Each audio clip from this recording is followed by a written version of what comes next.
Bismillahirrahmanirrahim. Assalamualaikum warahmatullahi wabarakatuh.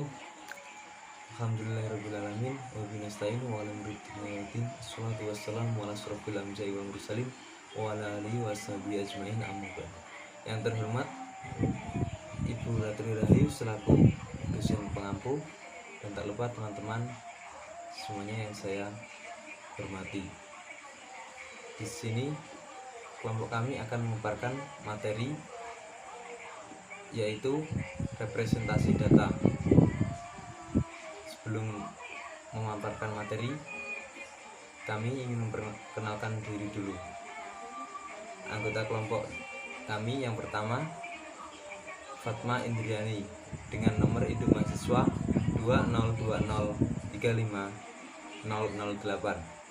Yang kedua, saya sendiri Darul Hafidin 2020350021, dan yang ketiga Dita Dwi Oktaviani 2020350022. Yang pertama akan saya sampaikan sendiri, yaitu penyajian data.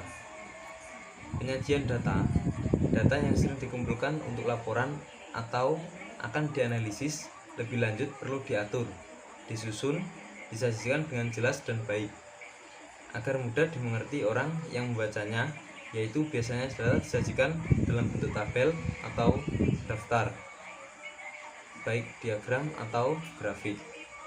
Adapun macam-macam penyajian data dengan tabel dan diagram atau grafik antara lain: yang pertama, tabel matriks, baris dan kolom; yang kedua, diagram batang; yang ketiga, diagram lingkaran; yang keempat, diagram lambang atau piktogram; yang kelima, diagram baris; dan yang keenam, diagram batang dan daun; yang ketujuh, diagram pencar atau plot titik.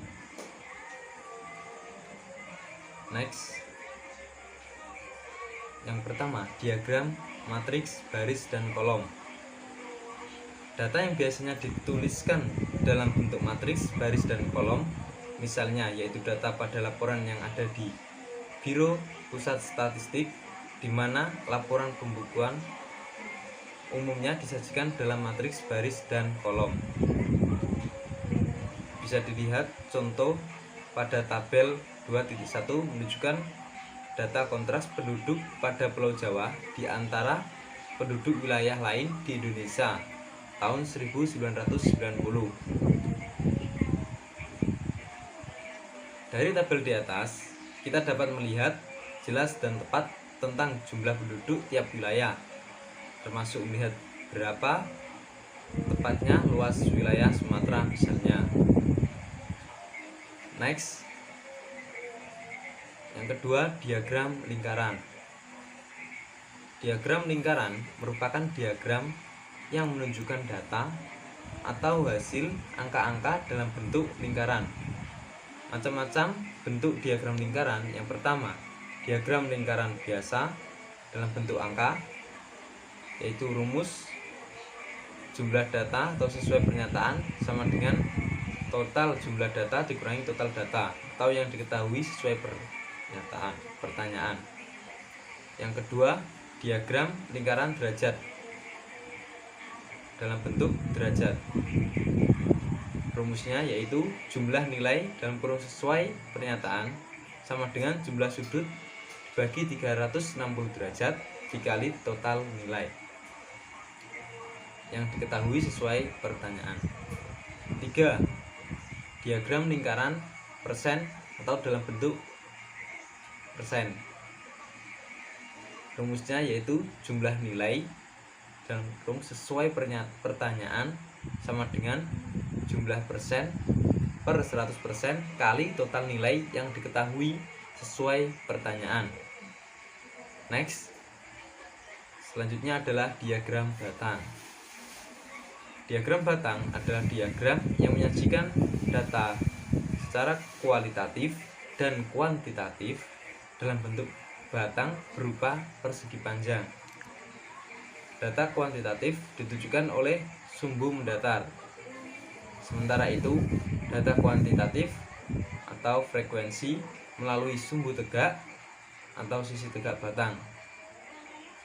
Jadi semakin tinggi suatu batang, semakin besar jumlah atau frekuensinya. Contoh diagram batang di bawah ini bisa dilihat. Oke, yang selanjutnya akan disampaikan oleh teman saya. Padanya kami persilakan. D. Diagram garis. Diagram garis merupakan suatu diagram berupa garis-garis yang menghubungkan titik-titik yang menunjukkan data beserta frekuensinya antara satu dengan yang lain. Untuk ilustrasi pembuatan diagram garis, perhatikan contoh berikut. Misalkan, diberikan data penjualan buku di suatu toko selama beberapa bulan pada tabel berikut. Data di samping dapat disajikan dalam bentuk diagram garis seperti di bawah ini. E. Piktogram. Diagram gambar atau piktogram adalah diagram di mana datanya disajikan dalam bentuk gambar atau lukisan untuk mewakili benda yang menampilkan banyak benda sesungguhnya. Contohnya, pada tabel di samping. Kemudian, jika kita ingin mengubah tabel di samping menjadi bentuk piktogram, maka satu gambar benda mewakili dua buah, sehingga terbentuk tabel seperti di bawah ini. F. Diagram batang dan daun. Diagram batang dan daun menyajikan penyebaran dari suatu data sehingga secara keseluruhan data individu-individu dapat terlihat apakah ada kecenderungan data tersebut menyebar atau memusat pada suatu nilai tertentu, atau nilai manakah yang paling sering muncul dan yang jarang muncul. Perhatikan contoh berikut ini. Nilai ulangan umum fisika dari 36 siswa adalah sebagai berikut.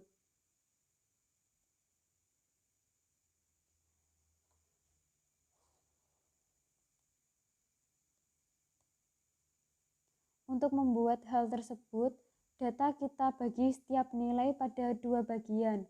Satu bagian terdiri dari bilangan puluhan sebagai batang dan bagian satuan sebagai daun.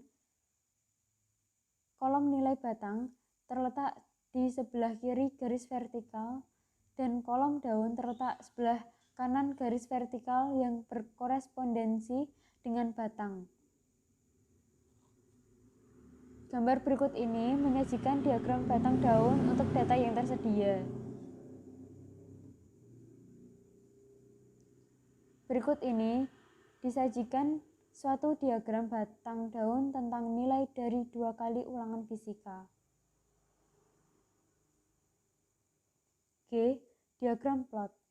Diagram plot atau diagram pencar adalah gambar yang menunjukkan kemungkinan hubungan korelasi antara pasangan dua macam variabel dan menunjukkan keeratan hubungan antara dua variabel tersebut yang sering diwujudkan sebagai koefisiensi korelasi. Data matematisnya dituangkan dalam diagram Kartesius. Contoh diagram plot seperti pada contoh berikut. Yang kedua ada penerapan dan pemecahan masalah. Penerapan dan pemecahan masalah dalam mempresentasikan data, sang pengaji menginginkan agar data cepat dimengerti dan dipahami oleh pembaca. Yang pertama ada diagram tabel, baris, dan kolom. Tabel ini biasanya digunakan untuk data yang hanya memiliki satu kategori atau kelompok saja. Yang kedua ada piktogram. Diagram di mana datanya disajikan dalam bentuk gambar atau lukisan untuk mewakili benda yang menampilkan banyak benda sesungguhnya. Yang ketiga ada diagram lingkaran. Dalam menyajikan data berupa gambaran grafik informasi kuantitatif menggunakan lingkaran yang terbagi menjadi juring-juring sesuai kebutuhan yang disajikan. Yang keempat ada diagram batang. Diagram batang biasanya disajikan dalam bentuk persegi panjang tegak atau persegi panjang mendatar dalam penyajiannya. Yang kelima ada diagram garis yang biasanya disajikan berdasarkan pengamatan suatu data yang berkelanjutan dari waktu ke waktu secara berurutan. Kesimpulannya, representasi data merupakan bagian dari statistika yang membahas macam-macam penyajian data. Di antaranya menyajikan data yang dengan diagram tabel matrik, baris dan kolom, diagram batang, diagram lingkaran, diagram lambang atau piktogram, diagram garis, diagram batang dan daun, serta diagram pencar atau plot titik. Sehingga kita dapat memilih sajian data yang tepat sesuai dengan tujuan tampilan. Sekian dari kelompok kami. Bila ada salah kata, mohon dimaafkan. Terima kasih. Wassalamualaikum warahmatullahi wabarakatuh.